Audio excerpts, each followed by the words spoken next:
Welcome 12th class. बेटा electrostatics done, electrostatics 1 charges and field done, electrostatics 2 capacitance and potential done बेटा। Okay, now we are going for the next unit that is current electricity. Okay जी, तो हमने पढ़ा charge at rest, है ना। तो हमारी स्टार्टिंग जो है जी वो कहां से हुई थी? चार्ज से हुई थी बेटा। ओके, हमने बोला था कि जो टोटल हम पढ़ रहे हैं ओवरऑल इलेक्ट्रोमैग्नेटिज्म पढ़ रहे हैं। क्या पढ़ रहे हैं? इलेक्ट्रोमैग्नेटिज्म। इलेक्ट्रोमैग्नेटिज्म में बेसिकली चार्ज की स्टडी है। अगर चार्ज रेस्ट पे था, एट रेस्ट, तो वो थी आपकी इलेक्ट्रोस्टैटिक्स। अगर चार्ज मूव करने लग जाए, ये थी आपकी बेटा इलेक्ट्रोस्टैटिक्स। ओके जी, और अगर चार्ज मूव करने लग जाए यानी मूविंग चार्जेस वाली स्थिति आ जाए तो हम कहेंगे चार्ज क्या बन गया जी? करंट बन गया। और नेक्स्ट यूनिट स्टार्ट हो गई अपनी करंट इलेक्ट्रिसिटी। तो इससे पहले जी चार्ज आपका रेस्ट पे था, आराम फरमा रहा था, लेकिन फिर भी चार्ज आराम फरमा रहा था, हम नहीं आराम फरमा रहे थे। क्योंकि चार्ज अगर आराम भी फरमा रहा होगा दैट मीन्स अगर वो रेस्ट पे भी होगा तो भी उससे रिलेटेड पढ़ने के लिए इतना कुछ था कि उसको कवर अप करते करते पूरा मार्च निकल गया, फिर लॉकडाउन हो गया, फिर अप्रैल भी निकल गया। तो करते कराते हम बड़ी मुश्किल से इलेक्ट्रोस्टैटिक्स को कवर करते हुए अब किसकी ओर बढ़ रहे हैं? करंट इलेक्ट्रिसिटी की ओर। अब ना चार्ज आराम फरमाएगा, हम तो वैसे ही नहीं कर रहे, तो चार्ज विल बी मूविंग बेटा। तो अगर चार्ज मूव करने लग जाए तो क्या बन जाएगा? करंट। अच्छा, अगर करंट आएगा तो उसके आसपास मैग्नेटिक फील्ड भी आ जाएगा, वो नई यूनिट आ जाएगी। फिर अब वहां तक कब पहुंचते हैं वो देखते हैं। फिलहाल हम कहां तक पहुंचे हैं? करंट इलेक्ट्रिसिटी तक तो पहुंच ही गए बेटा। तो next unit is current electricity. अगर हम सीबीएसई सिलेबस की बात करें तो करंट इलेक्ट्रिसिटी बेटा 7 मार्क्स में आता है। ओके, 7 मार्क्स, या मैं कहूंगा कि 7 मार्क्स में आता था। अब इस साल क्या होगा वो तो सीबीएसई जाने, खुदा भी ना जाने, सीबीएसई जाने। ओके, तो 7 मार्क्स का वैसे आता होता है, हम अभी इसको 7 मार्क्स ही मान के चलते हैं। अदरवाइज सीबीएसई वाले बताएंगे भाई कि 0 मार्क्स का आएगा, 7 का आएगा, कि 14 का आएगा, कि क्या होगा। ओके, जितने का मर्जी आए, हमें तो करना ही पड़ेगा। क्योंकि कॉम्पिटिटिव एग्जाम से लेकर बोर्ड एग्जाम तक हर जगह ये चैप्टर तो अपने आप में फिर इंपॉर्टेंट है ही है बेटा। अगला चैप्टर आपका करंट इलेक्ट्रिसिटी, इंपॉर्टेंट चैप्टर है। इलेक्ट्रोस्टैटिक बहुत बड़ा होता है, उसमें ज़्यादा टाइम लग जाता है। करंट इलेक्ट्रिसिटी थोड़ा छोटा चैप्टर है। नंबर इसमें 7 है, वो 8 नंबर का है। देखो उसमें 1 महीने से ज़्यादा लगता होता है, इस बार तो 1.5 महीने लग गया हमें। करंट इलेक्ट्रिसिटी नंबर 1 ही कम है, 8 की बजाय 7 हुए हैं, लेकिन इसमें 10 से 15 दिन में आपका काम अच्छे से विद न्यूमेरिकल कवर अप हो सकता है बेटा करंट इलेक्ट्रिसिटी का। तो करंट इलेक्ट्रिसिटी में अब ये तो क्लियर ही है, बात किसकी होगी? इलेक्ट्रिक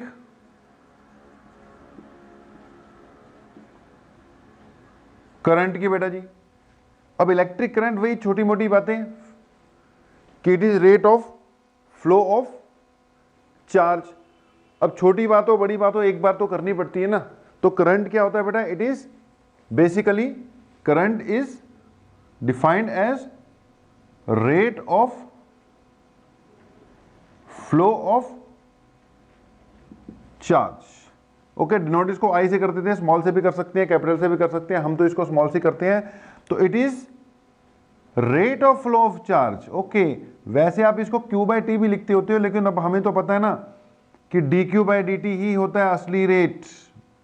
ओके, अगर करंट कांस्टेंट रहे हर जगह तो इसको Q/T लिख के चलो, लेकिन अगर करंट चेंज हो रहा है तो इसको हम dQ/dt लिखते हैं। वैसे ये इंस्टेंटेनियस करंट है, एक पर्टिकुलर इंस्टेंट का करंट है, तो I is equal to D Q divided by D T. D Q यानी चार्ज, चार्ज की यूनिट कूलम, डी टी यानी टाइम, टाइम की यूनिट सेकंड, यूनिट इसकी बन गई कूलम पर सेकंड, लेकिन इसको कूलम पर सेकंड को बोलता नहीं है, बोलता क्या है इसको, एम्पियर। तो करंट की एसआई यूनिट क्या हो गई बेटा, एम्पियर हो गई। It's SI unit is ampere. Okay, अच्छा करंट को खुद को ही फंडामेंटल क्वांटिटी माना गया है। आपने पढ़ा होगा 7 फंडामेंटल क्वांटिटीज, तो इसको खुद को ही फंडामेंटल क्वांटिटी मान लिया गया। करंट अपने आप में एक फंडामेंटल क्वांटिटी है, 7 फंडामेंटल क्वांटिटीज में से एक है। तो अगर इसकी डायमेंशन चेक करो तो इसकी डायमेंशन क्या हो जाएगी, ये तो होगी यूनिट, डायमेंशन बनाओगे तो ये बन जाएगी M0 L0 T0 A1। Okay, current खुद ही क्या है, फंडामेंटल क्वांटिटी। तो इसको M0 L0 T0 A की पावर 1 भी लिख सकते हैं। ये इसकी क्या हो गई बेटा, डायमेंशन हो गई। तो करंट सिंपली कुछ नहीं, it is rate of flow of charge बेटा, it is rate of flow of charge. Okay, अब जो बेटा चार्ज है, अब वो कई फॉर्म में फ्लो हो सकता है। चार्ज का फ्लो कई फॉर्म में हो सकता है। If we are talking about conductors, या कह लो जिसको हम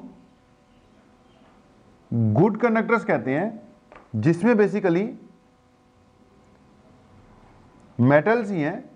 अगर तो आप मेटल्स की बात कर रहे हो, अब हम ज्यादा तो मेटल की बात ही करते हैं, उसमें बेटा करंट की बात कर रहे हो, तो उसमें चार्ज फ्लो किसके थ्रू होता है, इलेक्ट्रॉन्स के थ्रू। तो अगर हम बात करते हैं किसकी, मेटल्स की, यानी कंडक्टर्स की, गुड कंडक्टर्स की, तो इसमें तो चार्ज का फ्लो किसके थ्रू होगा, बाय इलेक्ट्रॉन्स। क्योंकि हमें पता है electrons have large number of metals have large number of free electrons, इसमें इलेक्ट्रॉन्स के कारण होता है। अब जरूरी नहीं है इसी में एक फ्लो होगा करंट का या चार्ज का। आपने सुना होगा कि एक इलेक्ट्रोलाइटिक सॉल्यूशन होता है, इलेक्ट्रोलाइट सुना होगा। अब जो इलेक्ट्रोलाइटिक सॉल्यूशन है बेटा, उसके अंदर आयंस बन जाते हैं। अब जैसे मान लो पानी में नमक ही घोल दो तो Na+ अलग हो जाएंगे, Cl नेगेटिव अलग हो जाएंगे, है ना। सोडियम क्लोराइड के Na+ अलग हुए, Cl नेगेटिव अलग हो गए। अब किसी भी इलेक्ट्रोलाइटिक सॉल्यूशन में भी अगर बैटरी लगाकर उसका सर्किट कंप्लीट कर दो तो उसमें से भी करंट फ्लो होता है, आपने पढ़ा होगा। अब ज़्यादा डिटेल में छोटी छोटी बात कर लेते हैं। तो इलेक्ट्रोलाइटिक सॉल्यूशन इतना केमिस्ट्री में पढ़ा होगा कि अगर एक इलेक्ट्रोलाइट सॉल्यूशन ले, उसको उसमें रॉड्स लगाकर उसका सर्किट कंप्लीट कर दे तो उसमें भी चार्ज का फ्लो होता है, करंट का फ्लो होता है। तो बेटा इलेक्ट्रोलाइटिक सॉल्यूशन एक्सेट्रा में जो करंट का फ्लो है या चार्ज का फ्लो है, that is done by positive and negative ions. अब उनमें फ्लो होता है किसके कारण, due to positive and negative ions. एक और भी तरह के मटेरियल होते हैं जिनको कहते हैं सेमीकंडक्टर्स बेटा। तो एक हो गए कंडक्टर्स, एक हो गए इलेक्ट्रोलाइटिक, एक क्या हो गए सेमीकंडक्टर्स। केमिस्ट्री में शायद थोड़ा बहुत इससे रिलेटेड किया हो कुछ। तो बेटा जो सेमीकंडक्टर्स हैं, अगर मैं तीसरी कैटेगरी डालता हूं सेमीकंडक्टर, ये एक स्पेशल कैटेगरी ऑफ मटेरियल्स होती है। सबको डिस्कस करना है, आगे चलेंगे तो करेंगे इसको भी डिस्कस। तो सेमीकंडक्टर्स में जी जो करंट फ्लो होता है, उसमें भी करंट फ्लो होता है थोड़ा बहुत, मेटल्स के कंपैरिजन में कम होता है। That is due two electrons and holes. यहां पे एक नई बात आती है, होल्स नाम के पार्टिकल तो नहीं होते हैं, बस कहते हैं होल्स। जब आएंगे सेमीकंडक्टर पढ़ाएंगे तो बताएंगे अभी होल्स का क्या कंसेप्ट है। तो बेटा current is rate of flow of charge, dq/dt इसका फार्मूला हमारे चलेगा। चार्ज फ्लो करने के लिए चार्ज पार्टिकल चाहिए। अब चार्ज पार्टिकल हमने डिस्कस की वेरियस सिचुएशन कि अगर तो आप मेटल्स की ही बात कर रहे हो यार, करंट फ्लो होने में ज़्यादा, तो देखो 90% से ज़्यादा बात तो हम मेटल्स की करते रहेंगे। करंट फ्लो रहा है तो मान के चलेंगे गुड कंडक्टर ही है। अगर इसकी बात कर रहे हो तो इसमें तो फ्लो ऑफ चार्ज या flow of current is solely due two electrons. but there may be some more situations where current flows. Electrolyte, इसमें करंट फ्लो होता है पॉजिटिव और नेगेटिव आयंस के कारण, ड्यू टू पॉजिटिव। सेमीकंडक्टर्स में अगर current flow हो रहा है that may be due two electrons और होल्स, इलेक्ट्रॉन्स और होल्स के, और बोथ। तो ये छोटी मोटी बात पढ़ते रहना, नोट्स आपको मिलेंगे, स्टडी करना शुरू कर देना। ओके, उसके अलावा बेटा एक और बात अगर मैं करूं तो करंट को हम, इलेक्ट्रिक करंट को 2 कैटेगरीज में क्लासिफाई करेंगे। One which is termed as direct current and another which is termed as alternating current बेटा। तो एक को कहेंगे डायरेक्ट करंट, एक को कहेंगे ऑल्टरनेटिंग करंट। डायरेक्ट करंट को हम डीसी भी कह देते हैं, इसको हम एसी भी कह देते हैं। ओके, अब बेटा डायरेक्ट करंट की अपनी डेफिनेशन है, ऑल्टरनेटिंग करंट की अपनी डेफिनेशन है। फिलहाल जो हमने करंट इलेक्ट्रिसिटी वाला टॉपिक अभी स्टार्ट किया है, इस पूरे टॉपिक में या अभी जो हम करंट को लेकर चल रहे हैं, मान के चलेंगे हम किसकी बात कर रहे हैं, डीसी डायरेक्ट करंट की ही बात कर रहे हैं। हम नाम नहीं लेंगे लेकिन वो अंडरस्टूड है कि we are talking about direct current. Okay, alternating current भी अपने सिलेबस में है। इसके बाद मैग्नेटिज्म वाला चैप्टर आएगा, 3rd यूनिट। उसके बाद आएगी electromagnetic induction and AC, 4th unit अपनी है जिसका नाम ही है electromagnetic induction and AC. AC यानी ऑल्टरनेटिंग करंट, यानी ऑल्टरनेटिंग करंट फुली टोटली अपने सिलेबस में रहेगा, हम उसको कवर अप करेंगे। फिलहाल हम डायरेक्ट करंट पे ही हैं। ओके, तो पूरा सिलेबस में है, कवर अप करेंगे। अभी सिर्फ डिफाइन करके हम छोड़ देंगे, जब आएगा अल्टरनेटिंग करंट को तब देखेंगे। अल्टरनेटिंग करंट या डायरेक्ट करंट की बेटा डेफिनेशन, इनका जो रिलेशन है ना टाइम के साथ है। अगर करंट ऑल्टरनेटिवली अपने वैल्यू को रिवर्स करता है, ऑल्टरनेटिवली अपनी वैल्यू को रिवर्स करता है, रिवर्स मतलब कि डायरेक्शन चेंज करता है after regular interval of time, तो ऑल्टरनेटिंग कैटेगरी में चले जाएगा। तो ऑल्टरनेटिंग कैटेगरी, ऑल्टरनेटिंग करंट की डेफिनेशन है कि that current which varies continuously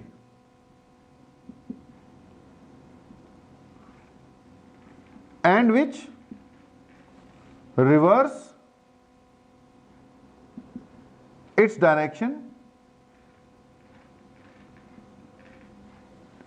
after a regular interval of time. जो अपनी जिसकी डायरेक्शन कंटिन्यूसली चेंज होती रहती है और रिवर्स करता है, ठीक है, ऑल्टरनेटिवली। अगर मैं इसका ग्राफ बनाऊं एसी का, तो बेटा इसका ग्राफ बनता है एक तरफ टाइम, एक तरफ करंट की वैल्यू। तो बेटा ये ऐसे साइन ग्राफ बनता है, और भी कई तरह के होते हैं, लेकिन इसमें भी पूरी बात आई गई कि which varies continuously and which reverses its direction periodically after regular interval of time. Positive कभी नेगेटिव, कभी पॉजिटिव कभी नेगेटिव, ज्यादा डिटेल में बाद में बताएंगे। डायरेक्ट करंट की बात करूं तो डायरेक्ट करंट वो है which does not reverse its direction. देखो वेरी कर सकता है थोड़ा बहुत, इफ इट वेरीज, इसकी वैल्यू में थोड़ा बहुत चेंज होता है, तब हम नहीं कहेंगे ये एसी हो गया।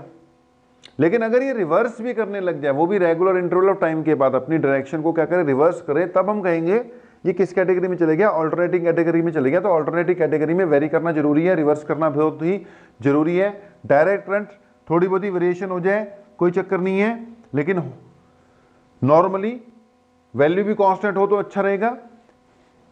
अगर इसकी वैल्यू कांस्टेंट है, कांस्टेंट बिल्कुल, देखो टाइम के साथ इसके मैग्नीट्यूड में कोई चेंज नहीं हो रहा है, तो अगर इसकी वैल्यू बिल्कुल कांस्टेंट है, टाइम के साथ कोई चेंज नहीं हो रहा है इसके मैग्नीट्यूड में, और रिवर्स तो बिल्कुल ही नहीं हो रहा, देखो नेगेटिव साइड पे तो गया ही नहीं, तो ये कौन सा हो गया, डीसी हो गया, परफेक्ट डीसी हो गया, स्टडी डीसी। अगर थोड़ा बहुत चलो वेरी कर जाए लेकिन डायरेक्शन रिवर्स ना हो तो कैटेगरी इसकी डीसी ही रहेगी।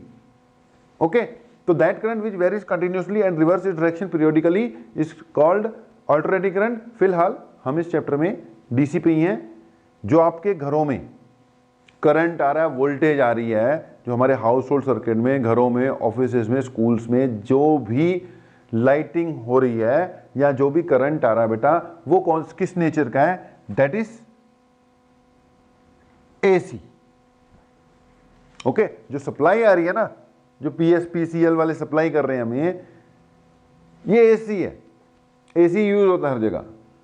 Okay, cell, battery, okay, cell battery, जो आपके मोबाइल फोन्स में बैटरी पड़ती है, जो घड़ियों में सेल पड़ते हैं, जो गाड़ियों में बैटरीज होती हैं बेटा, गाड़ियों में बैटरी होती है ना, स्कूटर मोटरसाइकिल में बैटरी होती है, कार में बैटरी लगती है, ये जो बैटरीज सेल्स है ना बेटा, ये जो करंट यहां से हम ऑब्टेन कर रहे हैं, ये किस नेचर का है? ये डायरेक्ट करंट है, ये डायरेक्ट नेचर का है। तो अल्टरनेटिंग करंट, डायरेक्ट करंट में थोड़ा सा फर्क पता होना चाहिए, ये भी चलो हो गया। तो हम बात कर रहे थे current rate of flow of charge. Current means rate of flow of charge. अभी हम बाकी सारी बातें छोड़ देते हैं। एक बात वेरी मच क्लियर कि फिलहाल तो हम डीसी पे ही हैं, डायरेक्ट करंट। दूसरी बात, ये इलेक्ट्रोलाइट, सेमीकंडक्टर, ये भी छोड़ देते हैं। समझ लो, हम लोग जब करंट डिस्कस कर रहे हैं तो कंडक्टर्स वाला ही डिस्कस कर रहे हैं। हम बार बार इलेक्ट्रॉन्स की बात ही लेकर चलेंगे। हम मान के चल रहे हैं कि यार फिलहाल जो हम डिस्कस कर रहे हैं वो तो करंट कौन सा डिस्कस कर रहे हैं? Current flowing through a conductor, या current flowing through a metal, या current which is being flowing by the motion of electrons. अगर कभी इलेक्ट्रोलाइट, कभी क्वेश्चन आ गया इलेक्ट्रोलाइट पे बेस्ड या सेमीकंडक्टर, वो तो फिर पता लग ही जाएगा, लेकिन मोटे माटी तौर पर हम लोग मेटल्स वगैरह की बात ही कर रहे हैं, उन्हीं के करंट की बात कर रहे हैं। तो यानी ज्यादा बात हम इलेक्ट्रॉन्स की करेंगे। एक बात याद रखना, metals have large number of free electrons. Okay, अगली बात यहीं पे एक और देख लो कि यार करंट जो है किधर से किधर फ्लो होता है, या चार्ज किधर से किधर फ्लो होता है? Charge always flows from higher potential to lower potential. क्या याद रखना है बेटा? Charge always flows from higher potential to lower potential. तो ये मान लो एक मेटलिक वायर है। ओके, अभी 10th क्लास वाली बातें चल रही है सारी की सारी। ओम्स लॉ करा दूंगा सबसे पहले, तो ओम्स लॉ तक 10th क्लास वाली बातें चलनी है, बीच में थोड़ा बहुत नया आएगा, लेकिन क्या करें, स्टार्टिंग वहीं से है, तो 10th क्लास वाली भी सारी बातें कर जाएंगे, बच्चों वाली बातें भी करनी पड़ती हैं। बेटा देखो, ये कोई वायर है, इसमें हमने एक सोर्स ऑफ ईएमएफ लगा दिया। जो बैटरी सेल हुआ करेगी ना बेटा, बैटरी सेल, इनको हम क्या कहते हैं? Source of EMF. अच्छा, ईएमएफ का मतलब होता है electro motive force. Okay, electromotive force यानी इलेक्ट्रॉन्स को मोशन में लाने वाला फोर्स। अब इलेक्ट्रॉन तो उसके अंदर बहुत है, लेकिन बिना सेल के, बिना बैटरी के वो चलते नहीं है ना। चलते हैं, बाद में डिस्कस कराएंगे, उनके चलने का फायदा भी कोई नहीं है। फिलहाल तो हम यही कहेंगे कि बिना बैटरी, बिना सेल के उनका कोई मोशन पॉसिबल नहीं है। नेट करंट क्या आ रहा है? 0 आ रहा है। तो भाई बैटरी लगा दोगे तो इलेक्ट्रॉन्स को क्या मिलेगा? मोटिव फोर्स, मूव करने के लिए फोर्स मिलेगा। इसलिए इसको हम सोर्स ऑफ ईएमएफ कहते हैं, सोर्स ऑफ ईएमएफ। अच्छा, सोर्स ऑफ ईएमएफ भी क्यों कहते हैं वो बाद में फिर से देखेंगे। फिलहाल तो नाम से गए ना कि इलेक्ट्रॉन्स को मोशन प्रोवाइड करने वाला फोर्स कहां से आएगा? बैटरी या सेल से। इसको हम सोर्स ऑफ ईएमएफ कहते हैं, ये भी चलता रहेगा। ओके जी, जैसे मैंने लगाई तो क्या हुआ? करंट किधर से किधर फ्लो होगा? From positive to negative. तो current always flows from positive to negative. Current always flows from positive to negative. अब यहां पर कई बार कंफ्यूजन क्रिएट कर देते हैं बच्चे, या कोई भी, या सब कुछ हो जाता है। ये 10th में भी पढ़ाते हैं, लेकिन 12th तक ही बच्चा वैसे ही बिना मतलब का क्वेश्चन पूछता रहता है कि सर इसके अंदर तो इलेक्ट्रॉन है, इलेक्ट्रॉन तो किधर चलने चाहिए, पॉजिटिव की ओर चलने चाहिए। तो यार वो तो हमें पता ही है, इलेक्ट्रॉन किस तरफ चलने चाहिए, पॉजिटिव की ओर ही चलने चाहिए। तो अगर इसके अंदर इलेक्ट्रॉन्स हैं, ओके, अगर इसके अंदर इलेक्ट्रॉन्स हैं तो यार वो पॉजिटिव की तरफ ही जाएंगे। All electron should move towards positive. अब नेगेटिव चार्ज तो किस तरफ जाता है, पॉजिटिव की तरफ ही जाता है। अब इसका मतलब ये थोड़ी है कि मैं ये बोलने लग जाऊंगा कि current flows from negative to positive.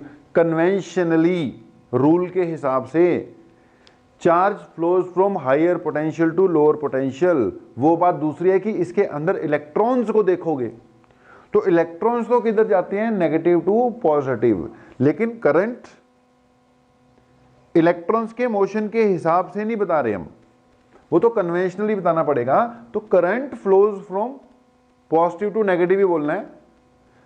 अगर इलेक्ट्रॉन्स की बात कर रहा है कोई कि इलेक्ट्रॉन किधर फ्लो होते हैं, तो वो तो नेगेटिव टू पॉजिटिव ही होते हैं। ओके, हमें कन्वेंशंस के हिसाब से चलना पड़ता है ना, नहीं तो सब खेल ही उल्टा पड़ जाएगा। तो हम कहेंगे जो हम बात करनी है, जब भी हमने किसी को बात करनी है कि करंट फ्लोज कहां से कहां फ्लो होता है, तो हमें तो बेटा यार एज पर कन्वेंशन ही जाना पड़ेगा ना। तो as per convention current flows from positive to negative, यानी charge flows from higher potential to negative. तो एज पर कन्वेंशन करंट किधर से किधर लेना है, पॉजिटिव टू नेगेटिव। अब बच्चों वाली बात नहीं करनी है कि सर इलेक्ट्रॉन तो इसमें नेगेटिव टू पॉजिटिव, पता है भैया इलेक्ट्रॉन नेगेटिव टू पॉजिटिव जाते हैं, उसको इलेक्ट्रॉनिक करंट बोल दो। और 10वीं वाला को बच्चा होता है उसको समझाते हैं बढ़िया तरीके से। अब 12वीं वालों को क्या समझाएंगे, उनको पता ही है, electron flows from negative to positive, current flows from positive to negative.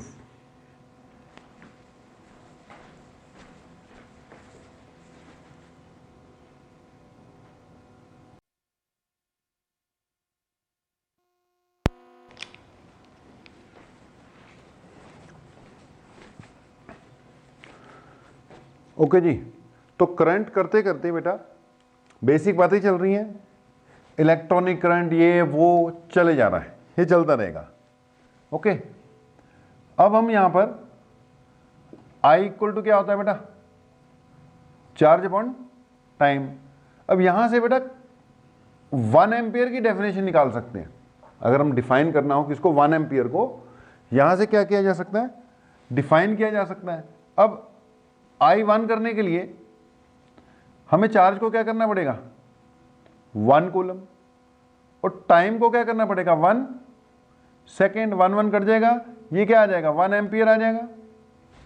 तो अब ये भी कह सकते हो कि 1 ampere of current is that much current. सब कुछ नोट में लिखा होगा, अब इसको नोट वोट क्या करना, फिर भी अब स्टार्टिंग ये ना, स्टार्टिंग में यही चलेंगी छोटी मोटी बातें अभी तो, कि 1 ampere of current is that current which is flowing in a circuit when 1 coulomb of charge passes in 1 second. 1 ampere of current is that current which is created when 1 coulomb of charge passes in 1 second. एक coulomb अगर 1 second में पास कर गया तो समझ लो current कितना आ जाएगा, 1 ampere आ जाएगा। ओके, या अब यहीं पर आपको पता है I इक्वल टू क्या होता है बेटा, 1 कूलम, यानी कि चार्ज अपॉन टाइम था। अच्छा, चार्ज तुम कह रहे हो कितना रख लिया, 1 कूलम रख दिया, ये क्या लिख दिया, 1 सेकेंड। अब Q इक्वल टू क्या होता है, NE होता है। याद करो एक फार्मूला था Q इक्वल टू NE, और वहां पे हमने बोला था 1 कूलम ऑफ चार्ज का मतलब होता है 6.25 इंटू 10⁻18 इलेक्ट्रॉन्स। ओके, अगर हम मेटल्स की बात कर रहे हैं तो उसमें तो चार्ज किसके थ्रू फ्लो होना है, इलेक्ट्रॉन्स के थ्रू फ्लो होना है। तो Q इक्वल टू NE के हिसाब से आपने फर्स्ट चैप्टर में किया हुआ कि 1 कूलम ऑफ चार्ज में कितने इलेक्ट्रॉन थे, 6.25 इंटू 10⁻18। तो हम यहां से ये भी कह सकते हैं कि यार 1 एम्पियर ऑफ करंट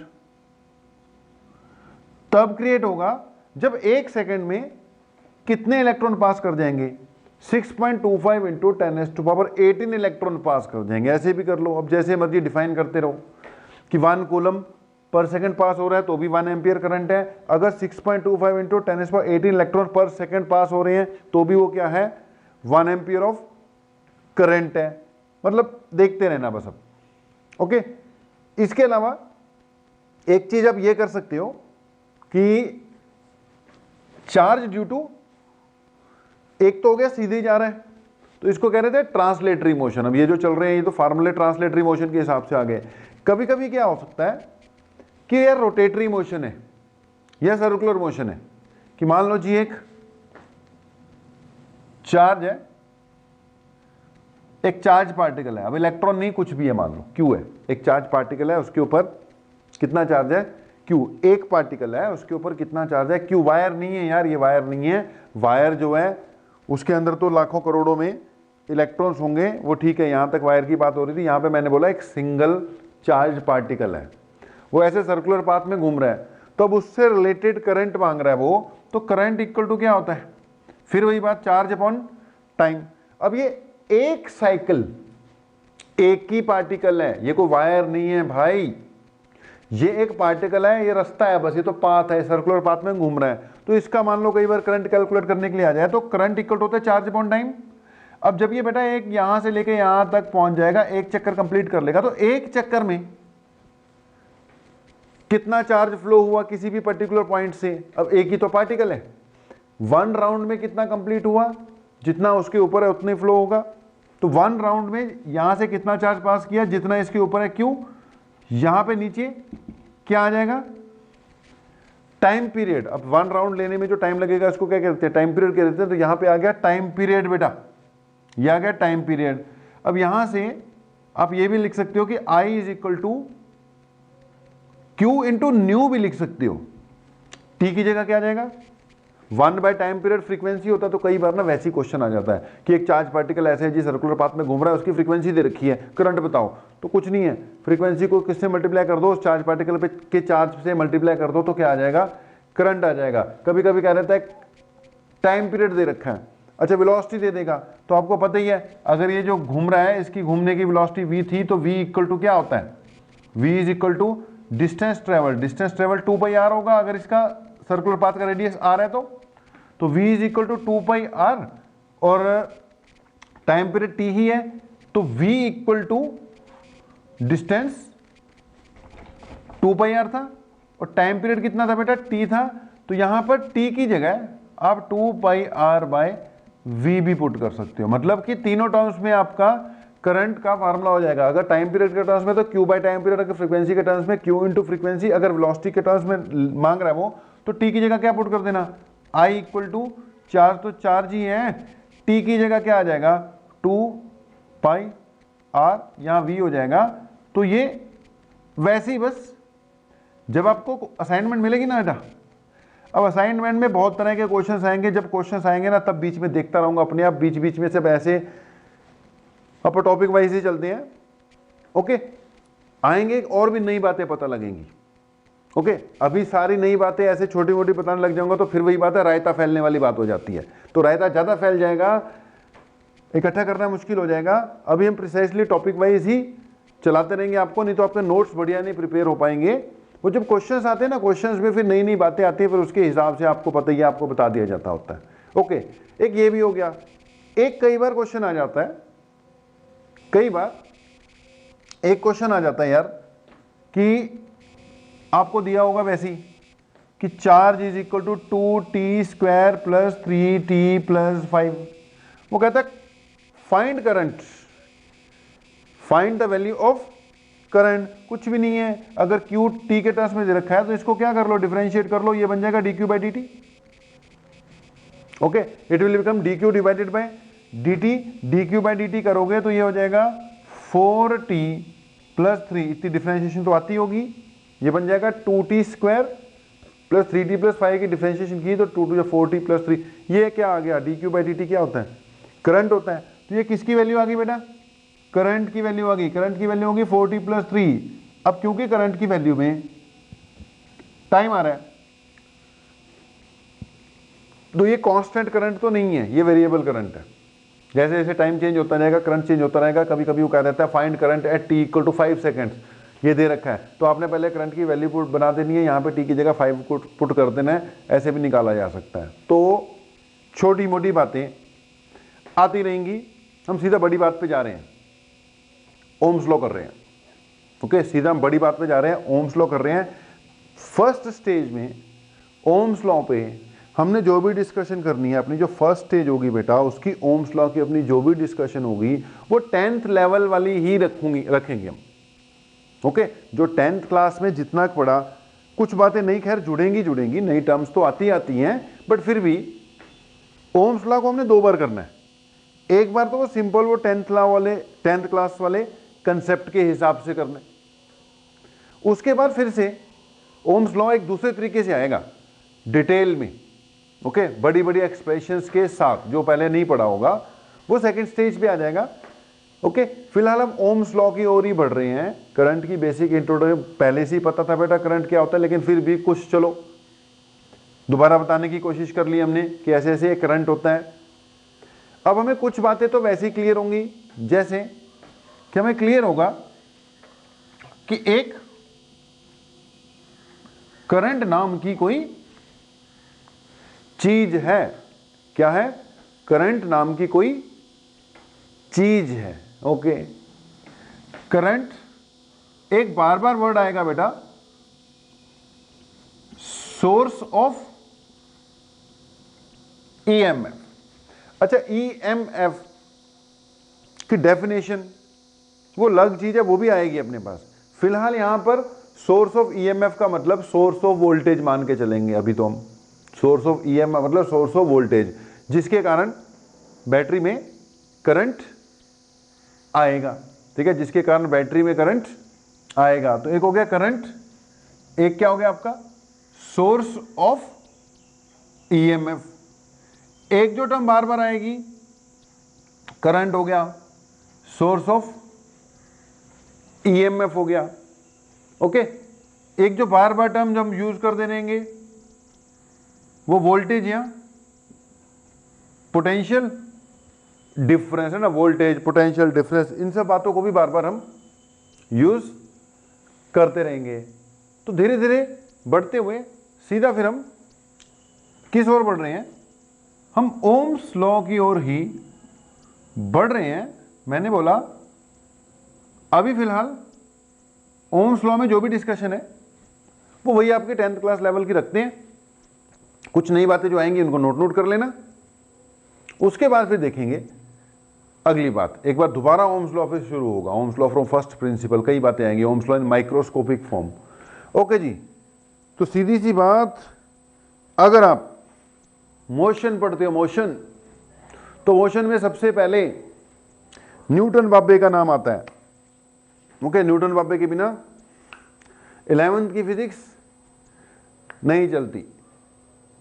अब 12th क्लास में अगर आपने करंट इलेक्ट्रिसिटी पढ़नी स्टार्ट कर दी तो भैया करंट इलेक्ट्रिसिटी में सबसे पहले ओम बाबे का नाम आता है। अब ओम बाबे के बिना करंट इलेक्ट्रिसिटी नहीं चलती। सबसे पहले नंबर पर कौन से बाबा जी? ओम बाबा जी। ओके, नाम भी बड़ा धार्मिक सही लग रहा है, ओम। तो कौन सा लॉ बेटा? Ohm's law. तो अगली बात होगी ओम्स लॉ, कोई बहुत बड़ी बात नहीं है, हमने पहले से ही पढ़ रखा है। ओम्स लॉ में हमने बोला कि मान लो अपने पास एक वायर है, इतनी मोटी नहीं होती है, वो बनाते हैं ताकि इसके अंदर इलेक्ट्रॉन भी चलते हुए शो करने हो तो शो कर सकें। तो ये है जी कोई वायर। ओके, इसके क्रॉस हमने कुछ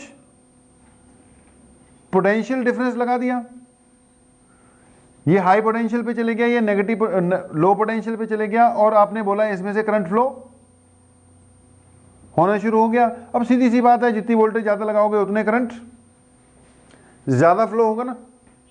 तो ओम्स लॉ यही कहता है, यही सिंपल बात उसने कही थी कि Ohm's law states that the current flowing through a conductor, it states that the current flowing through a conductor is directly proportional to potential difference.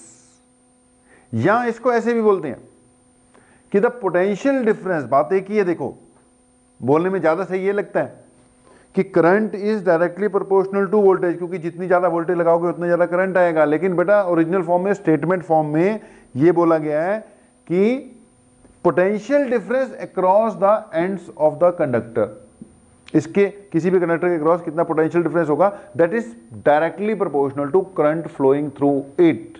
तो Ohm's law states that the potential difference across the ends of a conductor is directly proportional to current flowing through it, provided that the physical conditions and temperature remains constant। अब ये last वाली line है, बहुत important है भाई, कि V is directly proportional to I बोल दिया उसने, लेकिन साथ में क्या बोला कि physical conditions and temperature remains constant. अब भैया टेम्परेचर किसका, वायर के टेम्परेचर की बात कर रहा है। फिजिकल कंडीशन भी किसकी, वायर की फिजिकल कंडीशन की बात कर रहा है। कहता है इस वायर के थ्रू जो भी पोटेंशियल डिफरेंस है वो डायरेक्टली प्रोपोर्शनल टू करंट है। वोल्टेज डबल करोगे करंट डबल हो जाएगा, वोल्टेज आधी करोगे करंट आधी हो जाएगा। लेकिन कंडीशन क्या है कि इसकी फिजिकल कंडीशन इसकी लेंथ, इसकी थिकनेस, इसके डायमेंशंस में चेंज नहीं होना चाहिए। ओके, ये नहीं है कि करंट फ्लो कराते कराते तुमने खींच दी, वायर लंबी कर दी।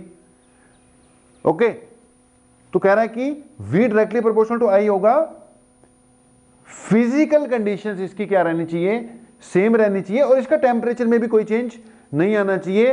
अगर वायर के टेम्परेचर में कंटिन्यूसली चेंज आ रहा है, टेम्परेचर बढ़ रहा है या टेम्परेचर कम हो रहा है, तो V proportional to I fail हो जाएगा। तब V प्रोपोर्शनल टू I नहीं रहेगा, गड़बड़ हो जाएगी। तो ओम्स लॉ में उसने स्ट्रिक्टली बोला, नहीं तो बाद में लड़ते रहोगे ओम के साथ जाकर कि ले तू तो कह रहा था कि V directly proportional to I होता है, हमारा तो नहीं आ रहा। अब उसने पहले बोल रखा है कि भैया एक तो फिजिकल कंडीशन नहीं चेंज होनी चाहिए, ऊपर से टेम्परेचर चेंज नहीं होना चाहिए। अच्छा, रियल लाइफ में जब वायर में से करंट फ्लो होता है तो करंट फ्लो होने के कारण उसके अंदर इलेक्ट्रॉन चलते हैं तो आपस में टकराते हैं तो हीट प्रोड्यूस होती है। अगर हीट प्रोड्यूस होती है तो वायर का टेम्परेचर अपने आप बढ़ने लग जाता है। आपने देखा होगा अगर किसी वायर में करंट फ्लो करवाओ तो हीट हो जाती है। अब क्योंकि वायर बेटा हीट हो जाती है तो डे टू डे लाइफ में प्रैक्टिकली वायर ने हीट होना ही होना है, इसलिए ओम्स लॉ बिल्कुल स्ट्रिक्टली लगाना मुश्किल हो जाता है। ओम को भी ये पता था, वो पहले ही बोल गया, कहता टेम्परेचर चेंज नहीं होना चाहिए। तो कहता V is directly proportional to I। Condition लगा रखी है कि फिजिकल कंडीशंस, उसके डायमेंशन वगैरह और टेम्परेचर में कोई चेंज नहीं आना चाहिए। तो V प्रोपोर्शनल टू I किसने बोला था भाई, ये ओम बाबा ने बोला था। ओके जी, तो V प्रोपोर्शनल टू I हो गया। अब यहां से वही 10th क्लास वाली बात मैंने बोला था, पहले मैं 10th क्लास वाली बात ही कराऊंगा। तो V प्रोपोर्शनल टू I, यार प्रोपोर्शनलिटी का साइन हटा दो तो एक कांस्टेंट आता है, यहां पे कांस्टेंट आ जाएगा R। यहां कांस्टेंट आया R, इसको आपको पता ही है क्या बोलना है, इसको रेजिस्टेंस बोलना है। तो पहली equation V equal to IR, ये तो चलती ही रहेगी, ये तो चलती ही रहेगी। तो ओम्स लॉ की स्टेटमेंट में हमने बोला V is equal to I into R। कहां तक पहुंच के, V is equal to I into R। अब यहां पर बेटा जी जो R है ये वैसे तो as a constant of proportionality आ गया, लेकिन कहते हैं इसको क्या है, रेजिस्टेंस। कहते क्या है इसको, रेजिस्टेंस। किसका रेजिस्टेंस, इस मटेरियल का, इस वायर का। ओके, इट इज रेजिस्टेंस बेटा। अब आपको यह भी पता ही है कि यहां से R इक्वल टू क्या होगा, V बाय I हो जाएगा। अच्छा, कभी कभी ये कांस्टेंट है ना, ये कांस्टेंट है।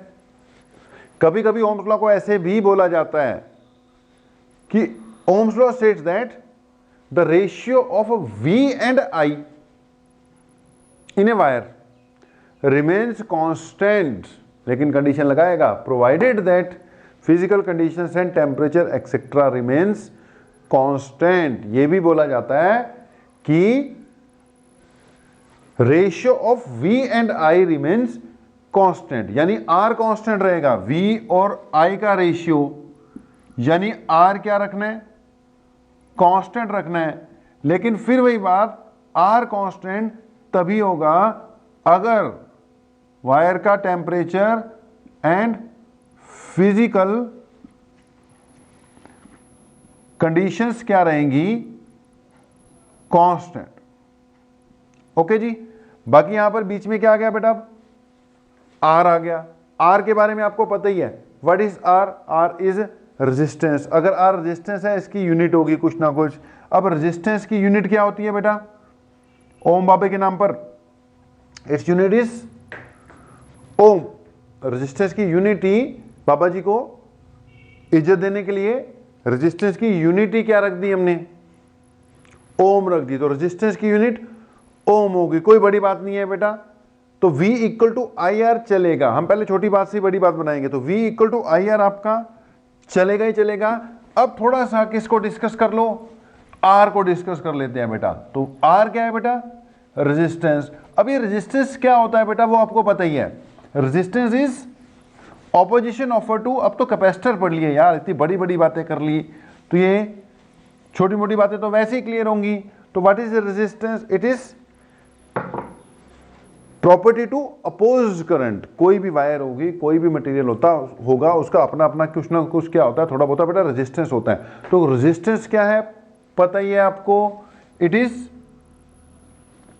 Ability of a substance. Resistance is ability of a substance या property of substance to oppose flow of current. Okay. अब आर रेजिस्टेंस है, यूनिट इसकी ओम है, ये भी आपको पता है। ये किसके प्रोपोर्शनल जाएगा, it is proportional to length. जैसे वायर थी, इसकी कुछ ना कुछ क्या रही होगी, लेंथ रही होगी। अच्छा, इसका कुछ ना कुछ क्या रही होगी बेटा, थिकनेस रही होगी। इस थिकनेस को हम क्या बोलते हैं, area of cross section. Thickness को क्या बोलते हैं, एरिया ऑफ क्रॉस सेक्शन। ये वायर है, मान लो ये जो वायर है, इसका जो ये एरिया है, ये सर्कुलर सा, ये हो गया इसका एरिया ऑफ क्रॉस सेक्शन हो गया बेटा। It is area of cross section. तो रेजिस्टेंस एक तो डिपेंड करता है एल पे, एल के बेटा डायरेक्टली प्रोपोर्शनल है। जितनी ज्यादा लेंथ होगी उतना ही इलेक्ट्रॉन्स को ज्यादा रास्ता तय करना पड़ेगा। जितना ज्यादा रास्ता तय करना पड़ेगा उतना ही ज्यादा कोलिजन होंगी उनके बीच में आपस में। जितनी ज्यादा कोलिजन होंगी उतनी ऑपोजिशन फील होगी, उतना ही रेजिस्टेंस क्या आएगा, ज्यादा आएगा बेटा। तो resistance is directly proportional to length, inversely proportional to area of cross section. जितनी ज्यादा लेंथ है उतना ज्यादा रास्ता तय करना है। अब वहां पे रेजिस्टेंस क्यों ज्यादा हो जाता है वो मैंने बता दिया बेटा, कोलिजन होती है अंदर, कोलिजन होती है तो रेजिस्टेंस तो बढ़ना ही बढ़ना है। वायर जो होती है ना, वायर के अंदर इलेक्ट्रॉन ना खचाखच भरे होते हैं, एंड भरे होते हैं। ये नहीं कि रास्ता खाली है। जब वो आगे जाता है तो धक्का मुक्की करते हो, हट पीछे ऐसे लड़ते हुए आगे जाते हैं। तो रेजिस्टेंस तो आने आना, जितना ज्यादा डिस्टेंस कवर करना होगा उतना ही ज्यादा रेजिस्टेंस आएगा। अब inversely proportional to area of cross section, मतलब थिकनेस अगर बेटा ज्यादा होगी, थिकनेस अगर ज्यादा हो गई तो मूव करने के लिए अवेलेबल एरिया ज्यादा हो गया ना। अगर वायर थिक है तो मूव करने के लिए अवेलेबल एरिया क्या हो गया, ज्यादा हो गया। अब अवेलेबल एरिया ज्यादा हो गया तो थोड़ा मूवमेंट क्या हो जाएगी, इजी हो जाएगी। एक पतली सी गली है, वहां पे मूवमेंट पॉसिबल कम है। ओके, भीड़ छोड़ दो पतली सी गली में, वो तो लड़ते लड़ते मर जाएंगे, एक दूसरे के ऊपर चढ़ेंगे। एक चौड़ी गली है जिसका एरिया ऑफ क्रॉस सेक्शन क्या है, ज्यादा है, वहां पे भीड़ छोड़ दो तो फ्लो क्या हो जाएगा, तेज हो जाएगा बेटा। तो R is proportional to L and inversely proportional to area. जितना एरिया ज्यादा होगा, वायर का एरिया ऑफ क्रॉस सेक्शन जितना ज्यादा होगा उतना ही फ्लो इजी हो जाएगा, यानी रेजिस्टेंस कम हो जाएगा। जितनी लेंथ ज्यादा होगी उतना ही रेजिस्टेंस ज्यादा होगा। तो directly proportional to length, inversely proportional to area, दोनों को इकट्ठे कर दो तो ये बन जाएगा R proportional to L by A. Proportionality का साइन हटाओगे, बेचारा खुद कांस्टेंट ऑफ प्रोपोर्शनलिटी था लेकिन उसके आगे फिर से कांस्टेंट ऑफ प्रोपोर्शनलिटी आ जाएगा। आर को प्रोपोर्शनल ऑफ प्रोपोर्शनलिटी कांस्टेंट हटाओगे तो ये बन जाएगा आर इक्वल टू एक और कांस्टेंट आ गया रो एल बाय ए। क्या बन गया, रो एल बाय ए। ये नया फार्मूला आ गया, नया नहीं तुम्हारे लिए तो पुराना ही है। R is equal to rho L by A, पता ही है तुम्हें, रो इज कॉल्ड रेजिस्टिविटी या specific resistance. It is called resistivity और स्पेसिफिक रेजिस्टेंस बेटा, रेजिस्टिविटी और स्पेसिफिक रेजिस्टेंस। रेजिस्टेंस तीन बातों पे डिपेंड करता है, एक तो लेंथ पे, एक एरिया पे, और तीसरा रेजिस्टिविटी। तीसरा किस पे? रेजिस्टिविटी। रेजिस्टिविटी नेचर पे डिपेंड करती है और टेम्परेचर पे डिपेंड करती है। Resistivity depends on nature of the material. Nature of the material मतलब कौन सी चीज है। अगर वो मेटल है तो रेजिस्टिविटी बहुत लो होगी, मेटल्स की रेजिस्टिविटी लो होती है। अगर कोई एलॉय है, एलॉय तो एलॉय की रेजिस्टिविटी थोड़ी ज्यादा हो जाती है। ओके, अगर वो सेमीकंडक्टर्स हैं तो उनकी रेजिस्टिविटी तो काफी ज्यादा हो जाती है, और अगर वो इंसुलेटर्स हैं तो उनकी रेजिस्टिविटी तो हद हो जाती है। तो रेजिस्टिविटी किस पे डिपेंड करती है? Nature of the material. फिलहाल तो मेटल्स पे ही है। अगर हम मेटल्स पे हैं तो मेटल्स में भी बेटा सारे मटेरियल्स, सारे मेटल्स सेम रेजिस्टिविटी के नहीं होते, कुछ कम रेजिस्टिविटी वाले हैं, कुछ ज्यादा रेजिस्टिविटी वाले हैं। अब आपको पता होगा silver is the best conductor. Silver में सबसे ज्यादा कंडक्शन होती है, मतलब सिल्वर जो है उसकी रेजिस्टिविटी कम है। ओके, अब कॉपर जो है, कॉपर की भी रेजिस्टिविटी कम है, तभी तो कॉपर वायर यूज होती हैं, बट सिल्वर के साथ कंपेयर कर लोगे तो उसकी रेजिस्टिविटी ज्यादा होगी। तो रेजिस्टिविटी किस पे डिपेंड करती है? Nature of the materials.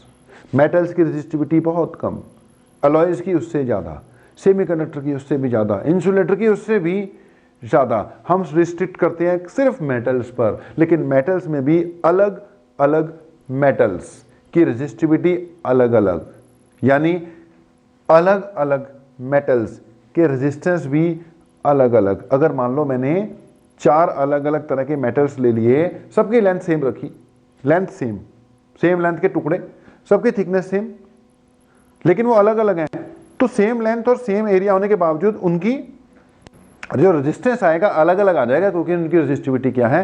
अलग अलग है। तो रेजिस्टिविटी डिपेंड करती है नेचर ऑफ द मटेरियल, लेकिन मैंने साथ में बोला था it also depends on temperature. Nature साथ में टेम्परेचर। बीच में थोड़ी सी साउंड की गड़बड़ हुई है 2-4 मिनट के लिए, लेकिन उन 2-4 मिनट में काफ़ी इंपॉर्टेंट कंसेप्ट थे, तो दोबारा सारी वीडियो बनानी पड़ेगी, दोबारा सारा सेटअप लगाना पड़ेगा, दोबारा तैयार होना पड़ेगा। तो मैं क्या कर रहा हूँ, बीच में साउंड इंट्रोड्यूस कर रहा हूँ, शाम तक आपको जल्दी से वीडियो भी पहुँचानी है, अभी इसकी थोड़ी एडिटिंग भी बाकी है। तो बेटा पॉइंट अपना चल रहा था आर इक्वल टू होता है रो एल बाई ए। रो की बात चल रही थी बेटा, आप स्क्रीन पे देखो, स्क्रीन पे स्क्रीनशॉट दिखाई दे ही रहा होगा।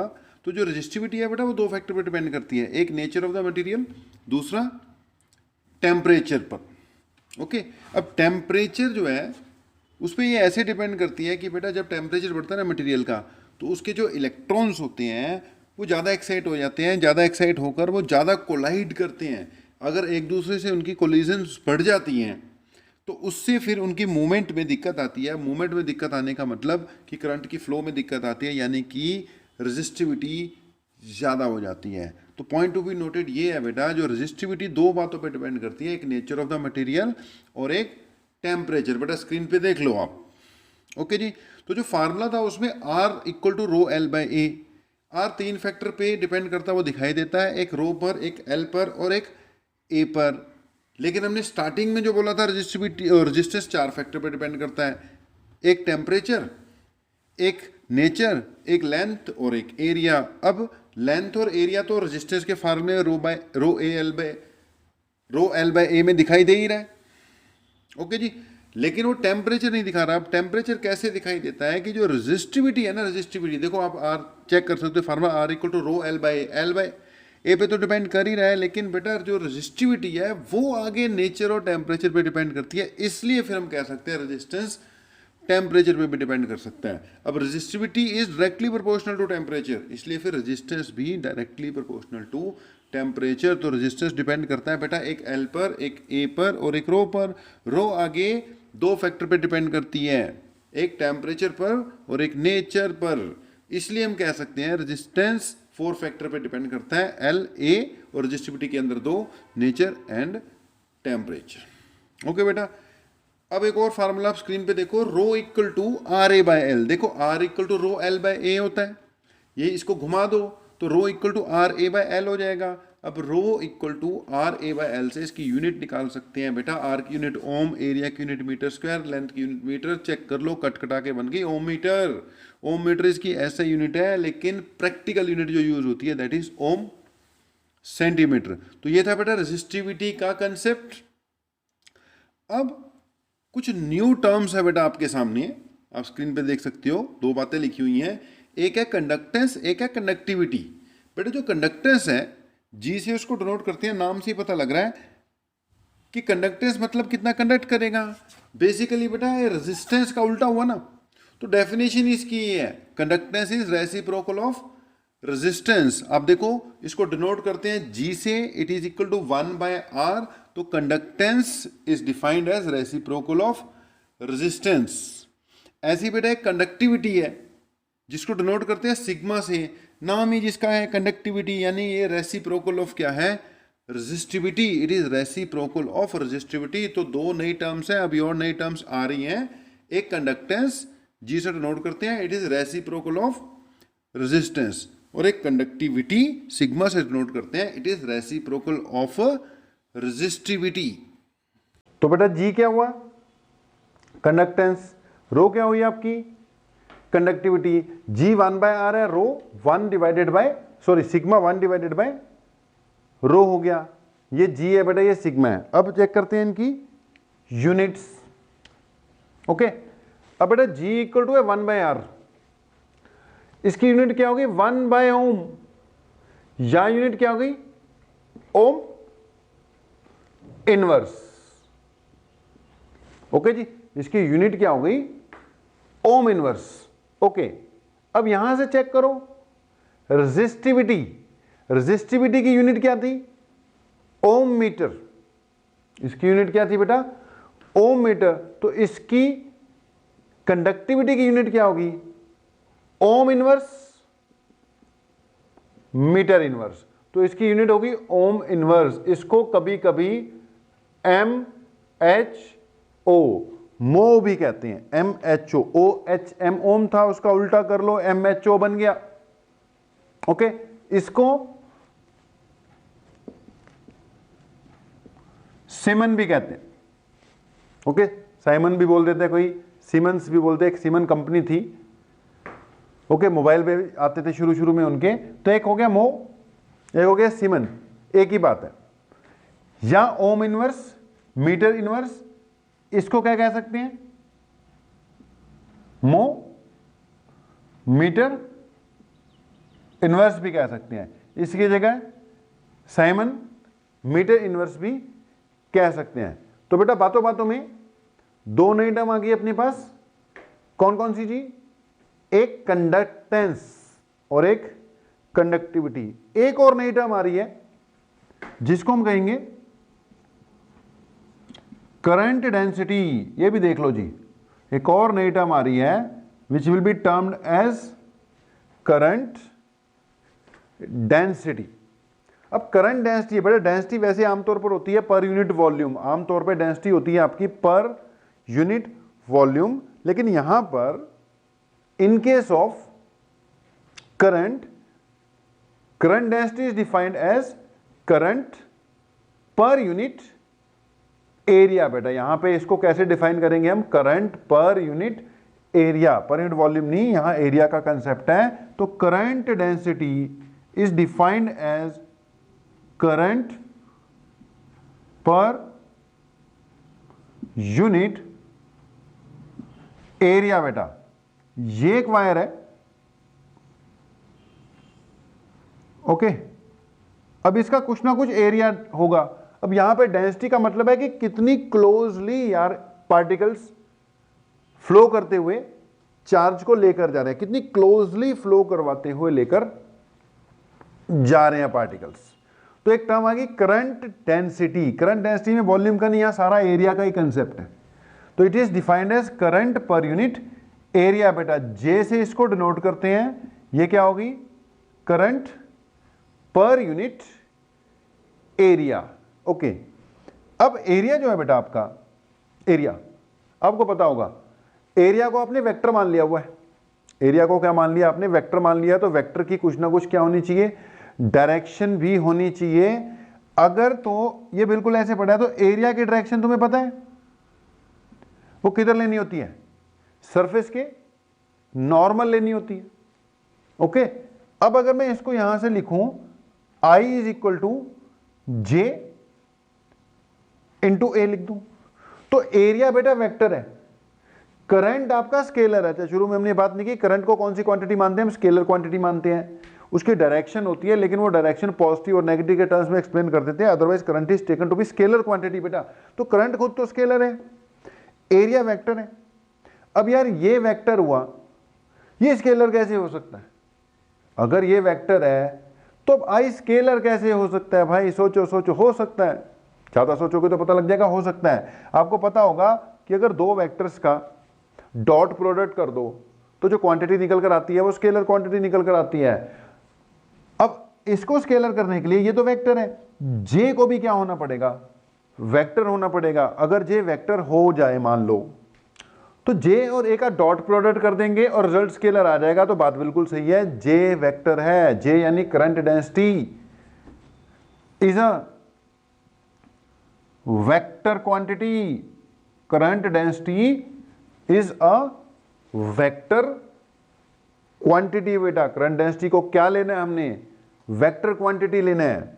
ओके, और इस फार्मूले को पूरा क्या लेना है, I is equal to actually J dot A, I is equal to J dot ए।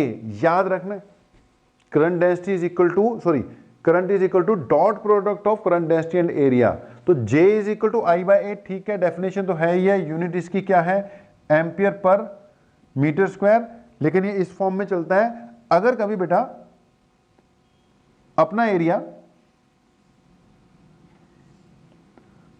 ऐसा हो जाए, मान लो टेढ़ा हो जाए, ऐसे टेढ़ा काट रखा है, तो इसका जो नॉर्मल है, नॉर्मल इधर चले जाएगा, देखो। ओके, इसमें तो नॉर्मल इधर चले गया था ना, इसमें नॉर्मल इधर चले जाएगा। अब ये क्या है जी आपका, फ्लो ऑफ करंट तो इस तरफ हो रहा है ना, ये क्या बनेगा आपका, थीटा बनेगा। अब यहां से हम ये भी लिख सकते हैं कि current is equal to J dot A, J A cos of theta भी लिखा जा सकता है। तो बेटा current density is a vector quantity. बेटा करंट डेंसिटी कैसी क्वांटिटी मानी जाएगी, वेक्टर क्वांटिटी मानी जाएगी, जे डॉट ए। याद रखना, कभी कभार तो वो ऐसे ही क्वेश्चन डाल देगा कि बोलेगा कि given current density is equal to 2i plus 3j and area vector is equal to 100k, ऐसे करके बोल दिया उसने। वो कह रहा है करंट निकालो, तो कुछ भी नहीं है भैया, दोनों को क्या कर लो, डॉट प्रोडक्ट कर दो। अब करंट डेंसिटी तेरी आई और जे के फॉर्म में है, एरिया जरा के की तरफ है, तो करंट तो जीरो ही आएगा ना। कैसे पता लगा, इनको डॉट प्रोडक्ट कर लो, करंट इक्वल टू क्या आ जाएगा बेटा, जे डॉट ए। अगर आपने जे डॉट ए किया तो आई है ही नहीं, जे है ही नहीं, डॉट प्रोडक्ट करना आता ही होगा। यहां करंट कितना आ रहा है, जीरो। तो कभी कभी वो जे और ए बेटा आई जे के फॉर्म में भी प्रोवाइड करेगा। अगर उसने प्रोवाइड किया तो करंट निकालना हो तो करंट सिंपली कुछ ऐसे ही निकल जाएगा। तो यार ये आपका जो फर्स्ट लेक्चर है ना, फर्स्ट लेक्चर, ये काफी ज्यादा इंट्रोडक्टरी रखा हमने। ओके, फर्स्ट लेक्चर को काफी ज्यादा इंट्रोडक्टरी रखा। इतना करो, आपका काम धीरे धीरे चलना स्टार्ट होगा और बाकी चीजें हम जैसे जैसे वक्त बढ़ता जाएगा काम करते जाएंगे, लेवल को उठाते चले जाएंगे। हाँ जी स्टूडेंट्स, तो क्या बात चल रही बेटा, करंट इलेक्ट्रिसिटी स्टार्ट करते हुए काफी आगे तक बढ़ गए हम लोग। हमने resistance, okay, resistance, resistivity, conductance, conductivity, okay, और एक और टर्म आ गई थी आपके पास बेटा, करंट डेंसिटी। अब ये काफी चीजें आपने कर ली आपने। ओके, अब इन चीजों को करते करते छोटी मोटी बातों वाला काम खत्म ही करते हैं। एक टर्म आ जाएगी आपके पास बेटा रेजिस्टर्स, एक टर्म आ जाएगी अपने पास रेजिस्टर्स। अब यार ये रेजिस्टर क्या है पता ही है तुम्हें, कैपेसिटी या कैपेसिटेंस से क्या बन गया कैपेसिटर, वो डिवाइस जो कुछ कैपेसिटेंस शो करे कैपेसिटर, यार वो चीज जो कुछ रेजिस्टेंस शो करे वो क्या हो गया रेजिस्टर। ओके, रेजिस्टेंस नाम से तो एक नेगेटिव सी प्रॉपर्टी है, बड़ी नेगेटिविटी लगती है इसमें, रेजिस्ट करना रोकना, लेकिन यार इसके बिना काम भी नहीं चलता। अब जैसे आपने पढ़ा होगा 11th क्लास में, कहते हैं जी फ्रिक्शन जो है ना, फ्रिक्शन वो नेसेसरी ईविल है। अब फ्रिक्शन से बड़ा नुकसान होता है, फ्रिक्शन से टायर घिस जाते हैं जी, फ्रिक्शन से मशीन्स के पार्ट्स घिस जाते हैं जी, यहाँ तक कि चप्पलें घिस जाती हैं। बताओ फ्रिक्शन से चप्पलें नहीं लेने पड़ती हैं, लेकिन फ्रिक्शन के बिना काम भी नहीं चलता। अगर फ्रिक्शन होगी ही नहीं, मान लो तुमने विश मांगी कि यार हमारी चप्पलें घिस जाती हैं, जूते घिस जाते हैं, फ्रिक्शन हो ही ना भगवान, फ्रिक्शन हो ही ना। अब फ्रिक्शन भगवान ने अगर बंद कर ली तो आप चल भी नहीं पाओगे। तो friction is a necessary evil पड़ा होगा, तो फ्रिक्शन के बिना तो काम चलता ही नहीं है। ऐसे ही रेजिस्टेंस दिखने में तो इविल लग रहा है कि नेगेटिव सी प्रॉपर्टी लग रही है, हम चाहते हैं करंट फ्लो हो, हम चाहते हैं कि करंट फ्लो हो, और रेजिस्टेंस है कि करंट को फ्लो नहीं होने देता। लेकिन भाई अगर रेजिस्टेंस ना हो तो काम ही नहीं चलेगा। आपके पास है एक बैटरी, बैटरी वोल्टेज ज़्यादा की है, करंट भी ज़्यादा दे देती है, और आपका जो डिवाइस है वो उतना करंट सहन ही नहीं कर सकता, तो आपको बेटा करंट कम करना पड़ेगा। तो करंट कम करने के लिए आपको रेजिस्टेंस सर्किट में लगाना पड़ेगा। तो पॉइंट ये है कि यार वी नीड कैपेसिटर्स। सर्किट्स में हमें कैपेसिटर चाहिए थे, तो हमने कैपेसिटर बनाए, अरेंजमेंट बनाई, जैसे ज़्यादा से ज़्यादा चार्ज स्टोर हो उसका यूज़ किया। ऐसे ही बेटा वी ऑल्सो नीड रेजिस्टर्स, हमें सर्किट में रेजिस्टेंस चाहिए। अब रेजिस्टेंस चाहिए तो उसके लिए बकायदा हमें रेजिस्टर्स चाहिए। अच्छा, वो जो रेजिस्टर्स चाहिए उनका रेजिस्टेंस हमारे पे डिपेंड होगा, हम डिसाइड करेंगे कि कितनी वैल्यू का रेजिस्टर हमने बनाना है। क्योंकि अगर सर्किट में हमें 100 ओम चाहिए तो हमारे पास एक ऐसा मेथड होना चाहिए कि हम 100 ओम का रेजिस्टर बना सकें और सर्किट में उस 100 ओम का रेजिस्टर लगा सकें। तो अगली बात है रेजिस्टर्स है यार। रेजिस्टर्स वो हैं जो खुद बनाएंगे हम, जो रेजिस्टेंस ऑफर करते हैं, और मौके के हिसाब से वक्त के हिसाब से हम सर्किट में वो रेजिस्टर लगाया करेंगे ताकि रेजिस्टेंस जितना हमें चाहिए वो प्रोवाइड हो सके। अच्छा, अगली बात, आप रेजिस्टर्स किससे बनाओगे? रेजिस्टर्स जाहिर सी बात है मेटल से बनाने का तो कोई फायदा नहीं है। अगर मेटलिक ऑब्जेक्ट से या मेटल की वायर से अगर हम रेजिस्टर्स बनाएं तो उनका रेजिस्टेंस तो बेटा कम होता है, काफ़ी कम होता है। तो रेजिस्टेंस बनाने के लिए ऐसा मटेरियल होना चाहिए जिसका रेजिस्टेंस हो। लेकिन अब ये भी नहीं है कि इंसुलेटर से बना दो, हमें रेजिस्ट करवाना है, करंट को रोकना थोड़ी है, करंट को रिड्यूस करवाना है। रेजिस्टेंस ऑफर करके करंट की वैल्यू को थोड़ा कम कराना है बेटा, लेकिन उसको रोकना थोड़ी है। तो उसके लिए हमें कोई इन बिटवीन सिचुएशन लानी पड़ेगी। तो बेटा रेजिस्टर्स जो बनते हैं बेसिकली ये दो मटेरियल से बनते हैं, या तो बनते हैं एलॉयज से। किससे बनते हैं बेटा? एलॉयज। दो या दो से ज्यादा मेटल्स के मिक्सचर को आपको पता ही है एलॉय कहते हैं। तो यहां तो रेजिस्टर बनते हैं एलॉय से बेटा। अगर मेटल्स को एलॉयज में कन्वर्ट कर दो ना तो उनकी resistivity as compare to metals थोड़ी क्या हो जाती है, इंक्रीज हो जाती है। इतनी इंक्रीज नहीं होती कि वो बहुत ही ज्यादा हो जाए, लेकिन हाँ इंक्रीज हो जाती है, इतनी की इंक्रीज हो जाती है कि उससे हम रेजिस्टर्स बना सकते हैं। तो यहाँ तो बेटा रेजिस्टर्स बनते हैं एलॉय से, उनको एलॉय रेजिस्टर्स कहते हैं। अच्छा, एलॉयज में कौन कौन सी यूज होती हैं? एलॉयज तो बहुत तरह की होंगी, लेकिन सारी फिर रेजिस्टर बनाने के काम में नहीं आ सकती। इनमें से जो मोस्टली यूज होती हैं बेटा वो होती है मैंगनीन। एक एलॉय जो यूज होती है कौन सी होती है बेटा? मैंगनीन।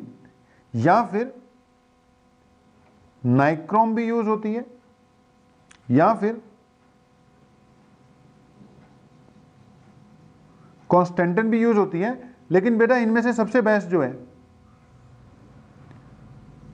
स्टैंडर्ड रजिस्टर बनाने के लिए, स्टैंडर्ड रजिस्टर बनाने के लिए वो कौन सी है? मैंगनीन है। ओके, अब ये किसकी बनी हुई होती है वो चेक कर लेना आप। ओके जी, तो मैंगनीन जो है it is use to make standard resistors. Okay, अब ये स्टैंडर्ड रजिस्टर क्या है वो भी बताते हैं। अब स्टैंडर्ड रजिस्टर का मतलब कि तुमने रजिस्टर बना दिया, मान लो किसी भी चीज से बना दिया, तुमने उस पर लिख दिया, आप लिखोगे ना कि जी ये 100 ओम का है, या ये 200 का है, ये 5 ओम का है, ये 10 ओम का है, लिख दिया, 100 ओम का रजिस्टेंस है आपने लिख दिया। ओके, लेकिन यार आपको ये पता लग चुका है या पता ही है कि अगर मैंगनीन भी वायर ही है ना, बेसिकली वायर, या तो उसमें से जब करंट पास होगा तो वो हीट हो जाएगी। जब हीट हो जाएगी बेटा, जब ये हीट हो जाएगी तो आपको पता है हीट होने से रेजिस्टेंस में चेंज आ जाता है। अब आपने लिखा था 100, उधर बंदा बड़ी खुशी खुशी ले गया कि 100 ओम का रेजिस्टेंस ले लिया जी मैंने, 100 ओम का रेजिस्टेंस ले लिया, घर में जाके उसने सर्किट में लगाया, सर्किट में जब लगाता है वो, तो उस सर्किट को तो 100 ओम चाहिए था, लेकिन उधर हीटअप हो गया, हीटअप होने से 100 ओम की बजाय वो 100 से ज़्यादा शो करना शुरू हो गया, लड़ता हुआ आएगा तुम्हारे पास कि जी ऐसे ऐसे तुम तो कह रहे थे 100 ओम का, ये तो 150 शो करे जा रहा है। तो बेटा सारी एलॉयज बढ़िया नहीं होती, कुछ ही बढ़िया होती हैं, और उनमें से सबसे बढ़िया कौन सी है? मैंगनीन। मैंगनीन इसलिए बढ़िया है बेटा क्योंकि टेम्परेचर के चेंज से मैंगनीन के रेजिस्टेंस में बहुत बहुत बहुत कम चेंज आता है। टेम्परेचर में चेंज होने से जो रेजिस्टेंस की वेरिएशन है ना वो मैंगनीन में बहुत कम है। तो मैंगनीन से रेजिस्टेंस बनाने इसलिए बढ़िया रहते हैं क्योंकि एक तो चलो ठीक है इसकी रेजिस्टिविटी हाई है, एक तो इसकी रेजिस्टिविटी हाई है, एलॉयज की रेजिस्टिविटी क्या होती है? हाई होती है, तो रेजिस्टेंस ठीक ठाक बन जाएगा। लेकिन सबसे खास बात है कि मैंगनीन टेम्परेचर के साथ रेजिस्टेंस में ज़्यादा वेरिएशन नहीं होने देती। ओके, तो कभी कभी देखो वैसी बात चल पड़ी, अब कभी कभी क्वेश्चन आ जाता है, स्टैंडर्ड क्वेश्चन है, नोट कर लेना कि why manganin is used to make standard resistors। क्या बोला जी हमने? Why manganin is used to make standard resistors। अब स्टैंडर्ड क्वेश्चन रटा रटाया सा, इसका रटा रटाया सा ही आंसर याद कर लेना, एग्जाम में आ जाता है, ऐसे लिख के चले जाना। Okay, why manganin is used to make standard resistor, because answer भी लिख दिया हमने इसका, because its resistivity is high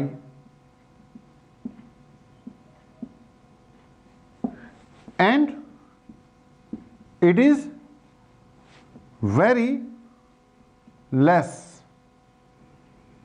sensitive towards temperature variations, because its resistivity is high and it is very less sensitive towards temperature variations। वो temperature variations के प्रति बहुत ही कम sensitive है, मतलब टेम्परेचर से उसमें ज़्यादा चेंज नहीं है, इसलिए इसको स्टैंडर्ड रजिस्टर बनाने के बेटा काम में लाते हैं। ओके, तो हम कह रहे थे यार रजिस्टर यहाँ तो किससे बनते हैं? एलॉयज से, यहाँ वो भी बताते हैं। एलॉयज में कुछ ही यूज़ होती हैं, सबसे बेस्ट कौन सी यूज़ होती है? मैंगनीन यूज़ होती है। एलॉयज क्यों यूज़ होती है? क्योंकि इनकी रेजिस्टिविटी हाई होती है और आमतौर पे एलॉयज की जो टेम्परेचर डिपेंडेंस है वो कम ही होता है। मैंगनीन का तो सबसे बढ़िया होता है, लगभग ना के बराबर चेंजेस आते हैं बेटा टेम्परेचर में चेंज से, इसके रेजिस्टेंस में लगभग ना के बराबर चेंजेस आते हैं। तो एक तो ये बात है। अब एलॉयज के बेटा बने हुए रजिस्टर्स जो हैं उनमें दो लिमिटेशन है। एक लिमिटेशन है कि बिकॉज आखिरकार एलॉयज जो हैं बनी तो मेटल से ही है ना, तो एलॉयज भी कहाँ से निकली हैं? मेटल से ही हमने बनाई हैं। अब मेटल से बनाई हैं तो मेटल्स की रेजिस्टिविटी कोई इतनी ज़्यादा नहीं होती। मेटल से एलॉयज बना दी, रेजिस्टिविटी बढ़ गई, लेकिन इतनी नहीं बढ़ी कि बहुत हाई वैल्यू के रेजिस्टेंस आप बना सको। तो एलॉयज के साथ लिमिटेशन ये है कि ठीक है रेजिस्टर बन जाएंगे, मैंगनीन जैसे से बढ़िया रेजिस्टर बन जाएगा, but there values will be less. 10 ओम, 20 ओम, 50 ओम इस रेंज में बन जाएंगे। ज़्यादा हाई ओम, थाउजेंड्स ऑफ ओम के रेजिस्टर्स फिर एलॉयज से नहीं बनते। तो क्या बताया मैंने, अलॉयज की लिमिटेशन क्या बताई कि ठीक है स्टैंडर्ड रजिस्टर बन जाएंगे, मैंगनीज जैसे अच्छे मटेरियल्स हैं रजिस्टर बनाने के लिए, but we can make only low resistance, सिर्फ लो रेजिस्टेंस वैल्यूज ही ऑब्टेन कर सकते हैं हम इससे, लो रेजिस्टेंस वैल्यूज अलॉयज से। ओके, अब दूसरी ऑप्शन है कि जो रजिस्टर्स बनते हैं फिर यहां फिर किससे बनते हैं बेटा, कार्बन से बनते हैं। ओके, या फिर रजिस्टर्स बेटा किससे बनेंगे, कार्बन से बनेंगे। तो एक होते हैं अलॉय रजिस्टर्स मैंगनीन वगैरह से बनने वाले, एक होते हैं कार्बन रजिस्टर्स। जो कार्बन रजिस्टर्स है ना, इनकी खास बात है कि they are widely used resistors. ज्यादातर इंडस्ट्री में तो रजिस्टर्स कौन से चल रहे हैं, कार्बन रजिस्टर्स ही चलते हैं। खास बात, वेरी वाइड रेंज। खास बात क्या है, रेंज बड़ी जबरदस्त है, very wide, few ohms to thousands of ohm, millions of ohm. एक दो ओम के रेजिस्टेंस बनाने हैं वो भी बन जाएंगे, हजारों ओम के बनाने हैं वो भी बन जाएंगे बेटा। क्या बोला हमने, very wide range, few ohms to, कुछ ओम से लेके थाउजेंड्स ऑफ ओम। ये इसकी खास बात है कि कार्बन रजिस्टर ही क्यों यूज होते हैं दुनिया में ज्यादातर जगह पर। रेंज ही बड़ी जबरदस्त है, 2-4 ओम का बनाना हो तो भी चलेगा, हजारों ओम का बनाना हो, 10,000 ओम का बनाना हो, लाख ओम का बनाना हो तो भी बन जाएगा बेटा। It has very wide range. Okay, carbon resistors. तो एक अलॉय रजिस्टर्स हो गए, पता होना चाहिए, मैंगनीन के बारे में पता होना चाहिए, कार्बन रजिस्टर्स के बारे में पता होना चाहिए। अब अगली बात बेटा, एक छोटा सा टॉपिक है, सिलेबस में कर लेना चाहिए, कभी कभी क्वेश्चन आ जाता है। अगली हेडिंग डाल लेना, colour coding of carbon resistors. Carbon resistors की ना वो छोटे छोटे होते हैं, इनके ऊपर ना कोड बना होता है, लिखा नहीं होता। अब लिखने को लिख सकते हैं, बस भैया आदत पड़ गई ना कि जैसे चल रहा है वैसे चल रहे हैं, कि उसके ऊपर लिख भी सकते हैं 10 ओम, 20 ओम, 30 ओम, लेकिन वो लिखा नहीं होता बेटा, उसकी ना कोडिंग सी कर रखी होती है। ओके, तो अगली बात जो मैं सिखाने जा रहा हूं आपको, that is colour coding of carbon. Syllabus में काम आएगा। तो next is colour coding of carbon resistors बेटा, colour coding of carbon resistors. ध्यान से सुनना, सिंपल सी बात है, colour coding of carbon resistors जी। तो अगली बात बेटा, कार्बन रजिस्टर्स की कलर,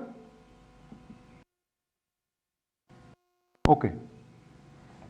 अब बेटा जो आपके कार्बन रजिस्टर्स है ना, करते क्या है, कार्बन पहली बात आपको पता होगा कंडक्ट कर सकता है। Okay, carbon is conducting. जो पेंसिल की लीड होती है ना वो भी कार्बन ही होता है, ग्रेफाइट, वो भी कंडक्ट कर सकता है, आपको पता होगा। छोटी क्लास में एक्सपेरिमेंट किया होगा, एक सर्किट बनाते होते थे, एक पेंसिल लेते हैं, दोनों तरफ से उसको छील देते हैं, फिर आप सर्किट बना लेते हो, वो बीच में पेंसिल टेप वेप से फिट कर देते हो, 2 तारे लेते हो, और यहाँ पे शो करना होता है कि कार्बन कंडक्ट करता है, और सर्किट कंप्लीट हो जाता है। दोनों तरफ से छिली हुई पेंसिल उस पर जब वायर टच करते हो तो सर्किट कंप्लीट हो जाता है और बल्ब जल जाता होता है। छोटी क्लास में जरूर ऐसा एक्सपेरिमेंट किया होगा, या प्रोजेक्ट वगैरह बनाती होती है मैडमें, बनवाती होती हैं। तो कार्बन जो है कंडक्टिंग है। ओके, कार्बन को क्या करते हैं कि उसको पेस्ट फॉर्म में बनाकर, ओके, पेस्ट फॉर्म में बनाकर उसकी पतली पतली पतली पतली, जो सेवियां नहीं बटी थे, ओके, जैसे सेवियां बनाते हैं उसकी नूडल्स टाइप नहीं होती जैसे, तो कार्बन का पेस्ट सा बनाकर उसकी जैसे नूडल्स बनती है ना, उसकी नूडल्स बना ली, और उसके छोटे छोटे छोटे छोटे क्या कर दिए, पीस कर दिए। ओके, अब ये छोटा सा कार्बन का क्या हो गया, ज्यादा छोटा बना दूंगा दिखेगा नहीं भाई, ये हमने मैग्नीफाइड व्यू दे दिया उसका, बस ये लगा लो, इसका साइज नूडल जैसा है, पतली नूडल, मोटी नूडल, छोटी नूडल, कई तरह के। तो ये मैग्नीफाइड व्यू हो गया। ऐसे करके इसके पीसेस काट लिए। ओके, अब कार्बन मटेरियल उसके ऊपर बाइंडर लगा के उसके अंदर कोई ऐसी चीज की चिपका रहे, मतलब उसका प्रॉपर पेस्ट बनाकर उसके ऐसे ऐसे नूडल टाइप लेकर ऐसे ऐसे पीसेस काट देते हैं उसके। ओके, अब कट गए, इसके क्या निकाल देते हैं, इसमें वायर ठोक देते हैं, वो बाद में उसके अंदर जुड़ जाती है। क्या बन गया, ये रेजिस्टर बन गया, ये बन गया कार्बन रेजिस्टर। अच्छा, उसका रेजिस्टेंस कितना होगा वो चेक चुक कर कर अगले उसके ऊपर लिख देते हैं कि ये जो कार्बन है, ये कार्बन रेजिस्टर है, इसका इतना क्या हो गया जी, रेजिस्टेंस हो गया। तो ये कार्बन रेजिस्टर बन गया जी आपका। ओके, सिलेंड्रिकल सी शेप का होगा, ये कार्बन रेजिस्टर मान लो बन गया जी आपका। ओके, अब इसके ऊपर ना वो या तो लिख दे, अब वो लिखते नहीं है, मैंने बोला अब शुरू से कन्वेंशन आदत पड़ गई, जो चल रहा है वो चल ही रहा है। ओके, वो इसके ऊपर लिखते नहीं है, इसके ऊपर एक कोड बना देते हैं जिसको कहते हैं colour code of carbon resistor. बेटा इसको क्या कह देंगे, कलर कोड या colour coding of carbon resistors. अब इसको मैंने थोड़ा और मैग्नीफाई कर दिया बेटा, थोड़ा सा इसको और मैग्नीफाई कर दिया। ओके, जूम कर दिया, ये वही कलर कार्बन रेजिस्टर है, इसके कनेक्शन निकाल दिए, कार्बन रेजिस्टर हो गया। अब इसकी जो कोडिंग है ना बेटा, कोडिंग इसमें ना कलर्स लगा रखे थे उसने। ओके, इस पे क्या बना देगा वो, कलर से बना देगा। करते क्या ये कि ये जो इसके एक एंड पर 3 कलर्स की क्या बना देंगे, स्ट्रिप्स बना देंगे। अब इनको रिंग्स बोलते हैं बेटा, क्या बोलते हैं इनको, रिंग्स बोलते हैं।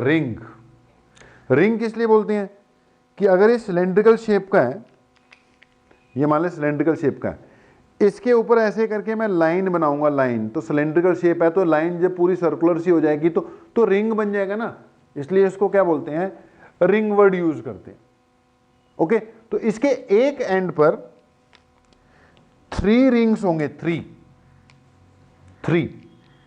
स्ट्रिप बोल लो। एक साइड से देखोगे तो स्ट्रिप देखेगी, यार अगर ऐसे करके इस पे ऐसे लाइन लगा दूंगा तो रिंग बन जाता है, इसलिए इसको क्या कहते हैं, रिंग बनते हैं। ये सारे सेम कलर के हो सकते हैं, डिफरेंट कलर के भी हो सकते हैं। अब उसका क्या क्या मीनिंग है वो मैं आपको धीरे धीरे बताता हूं। तो यार कोई भी कार्बन होगा, उसके एक एज पर, एक एंड पर 3 अलग अलग कलर के, या सेम हो सकते हैं या रिपीट भी हो सकते हैं, रिंग्स होते हैं। ठीक है, कलर के हिसाब से हमने जज करना है कि रेजिस्टेंस कितना आएगा। जो अदर एंड है, ओके, जो अदर एंड है, अब इसको जैसे मर्जी रख लो, अगर इसको उधर रखोगे तो 3 रिंग उस तरफ दिखेंगे और ये अदर एंड हो जाएगा। अगर इसको ऐसे रखोगे तो 3 रिंग इधर दिखेंगे, अदर एंड हो जाएगा। जैसे मर्जी रखो, मैंने अब इस एंड पे 3 वाले को रख लिया और वो वाला अदर एंड हो गया। तो एक एंड पे 3 रिंग होते हैं, जो अदर है, अदर एंड पर या तो एक ही रिंग होगा या फिर होगा ही नहीं। एक साइड पे 3 तो होंगे ही होंगे पक्का, वो इकट्ठी होंगे 3, और अदर एंड पर या तो नो कलर या फिर अगर होगा तो ओनली 1 रिंग होगा, ओनली 1 रिंग होगा। अब बेटा ये जो 3 रिंग्स हैं, 3 ये वाले, इनके जो कलर्स हैं वो एक लिस्ट है, उसमें से कुछ भी हो सकता है। एक लिस्ट है, इधर एंड वाले जो कलर्स हैं वो उस लिस्ट में से कुछ भी हो सकते हैं। वो लिस्ट लिख देते हैं आपको, ओके, लिखो कि वो लिस्ट बनेगी आपकी B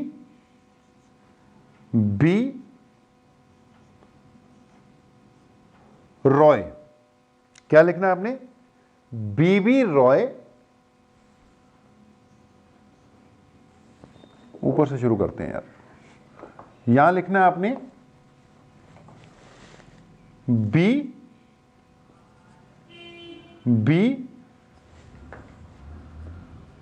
Roy of Great Britain had a very good wife. क्या याद रखना है बेटा आपने? B Roy of Great Britain had a very good wife. कि ग्रेट ब्रिटेन का कोई बी रॉय था, उसकी बहुत सुंदर पत्नी थी, बहुत अच्छी पत्नी थी। तो B Roy of Great Britain, B है भैया, had a very good wife. Okay. और जो बेटा इसका अदर एंड है, अदर एंड, ये या तो होगा ही नहीं, अगर होगा तो एक ही होगा। ओके। तो अगर मैं बी रॉय वाली पूरी बात करूं तो मैं कह रहा हूं ये पूरा सेंटेंस बनेगा कि B Roy of Great Britain had a very good wife wearing golden and silver necklace. Wearing golden and silver necklace. ध्यान देना, जो तो ये तीन है एक एंड वाले, वो इनमें से कुछ भी हो सकते हैं। ये जितने भी है ना, 1 2 3 4 5 6 7 8 9 10 11 12 12 है। ओके। ये इनमें से कुछ भी हो सकते हैं, ध्यान से सुनना चाहिए। ये जो फर्स्ट 10 कलर्स है ना, 0 1 2 3 4 5 6 7 8 9, जो तो आपके फर्स्ट 2 कलर्स हैं एक एज वाले, वो इस 10 में से कोई भी हो सकते हैं। ठीक है। जो ये तीसरा वाला है वो 12 के 12 में से कोई भी हो सकते हैं, 12 के 12 में से कोई भी हो सकते हैं। और जो ये अदर एज वाला है, ये सिर्फ गोल्डन, जी फॉर गोल्डन है, या सिल्वर ही हो सकता है, या फिर होगा ही नहीं। ये कलर या तो होगा ही नहीं, या गोल्डन और सिल्वर होगा। पहले दो पक्का होंगे और वो 12 के 12 में से कुछ भी हो सकते हैं। सॉरी, पहले दो इन 10 में से कुछ भी हो सकते हैं, और ये जो तीसरा है ये 12 के 12 में से कुछ भी हो सकता है। अभी क्लियर हो जाएगा थोड़ी देर में। ओके जी। अब बेटा इनके नाम याद रखने हैं, नाम अपने आप ही पता लग जाएंगे, कलर्स ही हैं, बस बी 2 बार आ रहा है 3 बार, वहां पे कंफ्यूजन हो सकती है। पहले वाला जो बी है वो है जी ब्लैक, ठीक है, ये है ब्राउन, ठीक है, ये वाला भी ब्लू है, ब्लैक ब्राउन ब्लू याद रखना, बाकी तो नाम से पता लग जाएगा। रेड हो गया, ऑरेंज हो गया, येलो, जी 2 बार है, पहला ग्रीन है, अगला वाला ग्रे होगा, ग्रीन हो गया। तो black brown blue, black brown, ये ब्लू हो गया। ओके। तो black brown red orange yellow green blue, ये हो जाएगा जी आपका वॉयलेट। नेक्स्ट आ गया आपका ग्रे, लास्ट में आ जाएगा व्हाइट। तो 0 1 2 3 4 5 6 7 8 9 हो गए। ये जो जी है ये है गोल्डन, और ये हो गया आपका सिल्वर। तो भैया B Roy of Great Britain had a very good wife wearing golden and silver necklace. हमने बोला पहले दो कुछ भी हो सकते हैं इन 10 में से, 0 से लेके 10 है, 9 है, 10 है टोटल। ये वाला 12 के 12 में से कुछ भी हो सकता है, इनमें से भी कुछ भी हो जाएगा, ये भी हो सकता है। ये एज है जो अदर एज है, ये फर्स्ट कलर है, सेकंड कलर है, थर्ड कलर है, अदर एज वाले को फोर्थ माना जाएगा। ये या तो होगा ही नहीं, या गोल्डन होगा या फिर सिल्वर होगा। अब ध्यान से सुनना, ध्यान से। मान लो पहला कलर ग्रीन है जैसा हमने शो कर रखा है, ये कलर रेड है और ये मान लो ब्लैक ही है। इसको मान लेते हैं गोल्डन है। तो रेजिस्टेंस कितना हुआ है इसका, आपको लिस्ट याद होनी चाहिए, कुछ भी नहीं है, बच्चों वाले खेल है, खैर याद हो जाती होती है कि आपने नाम नहीं याद रखने, आपने वो याद रखना है, B B Roy of Great Britain had a very good wife wearing golden and silver necklace. अब बेटा पहला कलर ग्रीन है ना, तो ग्रीन के सामने देखो क्या लिखा हुआ है, 5 लिखा हुआ है, 5 लिख लो बस। ग्रीन के सामने लिखा हुआ है 5, 5 लिख लिया हमने, ओके, एज इट इज बस 5 लिख लिया। उसके अगला कलर था रेड, रेड के सामने क्या लिखा है 2, 2 लिख लिया हमने। रेड के सामने लिखा हुआ है 2, तो हमने क्या लिख लिया 2, बन गया 52। अब अगला है ब्लैक, ब्लैक के सामने है 0। बेटा थर्ड कलर जो होता है ना, थर्ड कलर, इट गिव्स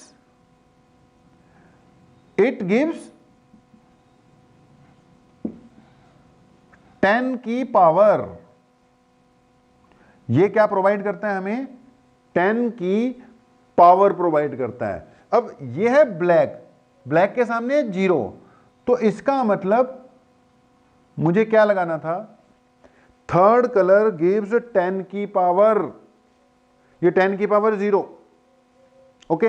तो पहला कलर दूसरा कलर एज इट इज रख देने, जोड़ने तोड़ने कुछ नहीं है भैया। 5 का 5 रख दिया, 2 का 2 रख दिया, 52 बन गया। 7 होता 5 होता 75 हो जाता, 9 होता 0 होता 90 हो जाता, ये 52 बन गया। और ये मल्टीप्लायर दे रहा है 10 की पावर, अब 10 की पावर 0 ही आ गई हमारी, तो 10 की पावर 0 1 होता है, तो आंसर आ गया 52 ओम। 52 इंटू 1 52 ओम आ गया। तो इसका रेजिस्टेंस कितना है, 52 ओम है, 52 ओम, ओके जी, 52 ओम। अब आ गया फोर्थ कलर। बेटा फोर्थ कलर जो होता है, इट गिव्स अस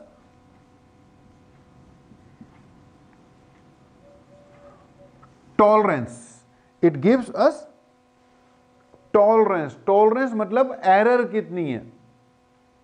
अब हमने बोला ना, रेजिस्टेंस बनाने वाले ने तो बोल दिया 52 ओम है, अब बंदा लेकर जाएगा और उसको 52 की बजाय 50 दिखाई देता है, या उसके सर्किट में हीट होने है, 52 की बजाय वो 60 शो होने लड़ने आ जाएगा, तो कंपनी पहले ही कहती है कि भैया इतना टॉलरेंस रखना पड़ेगा, थोड़ा बहुत ऊपर नीचे हो सकता है।